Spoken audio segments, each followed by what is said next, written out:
Students exercise 1.1 question number 4 का 8th part. ये आपके पास एक क्वोशंट फंक्शन है। क्वोशंट फंक्शन के न्यूमरेटर में आपके पास क्वाड्रेटिक स्ट्रक्चर है और डिनोमिनेटर में आपके पास एक लीनियर स्ट्रक्चर है। डोमेन के लिए फर्स्ट ऑफ ऑल आपने याद रखना है कि आपके डिनोमिनेटर इक्वल टू अगर 0 आया तो आपका अनडिटर्मिन्ड आंसर हो जाएगा। लिहाजा हमारी डोमेन का काम स्टार्ट यहीं से होगा कि denominator can not be equal to 0।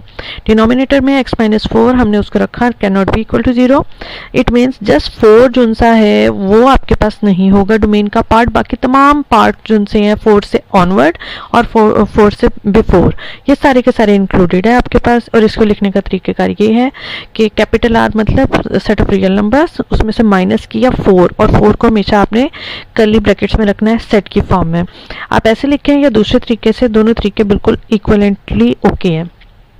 Range की बात करें अगर तो रेंज के अंदर अगर आप देखो आपके पास ये जो क्वोशंट फंक्शन है इसको आप थोड़ा सा रिजॉल्व कर सकते हो। ऊपर a² माइनस b² का स्ट्रक्चर है, थोड़ी कैंसलेशन का प्रोसीजर चल सकता है, यहाँ पे हम उसके ऊपर काम कर लेते हैं, फिर देखते हैं कि हमारे पास क्या स्ट्रक्चर डेवलप हो रहा है और उससे हम इजीली इसकी रेंज को डिटर्मिन करेंगे।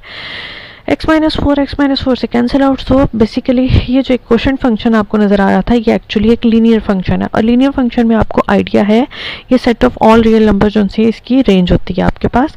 वो कहते हैं कि जी यहाँ पे x can not be equal to 4 क्योंकि ये तो हमारे डोमेन के अंदर था, ठीक है। बस उसी चीज़ को लॉजिक को आगे लेके जाएंगे।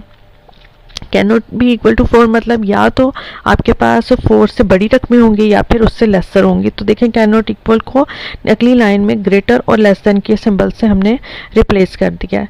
तो x+4 को डेवलप करते हैं, तो जब आप x+4 करते हैं तो आपके पास 8 आ जाता है, 8 से ग्रेटर या 8 से lesser but not equal to 8। So यही आपके पास रेंज है। तो ये इंपॉर्टेंट क्वेश्चन है। रेंज लिखने का ये स्टाइल आप चाहे ऐसे लिखें या आप दूसरे तरीके से लिखें।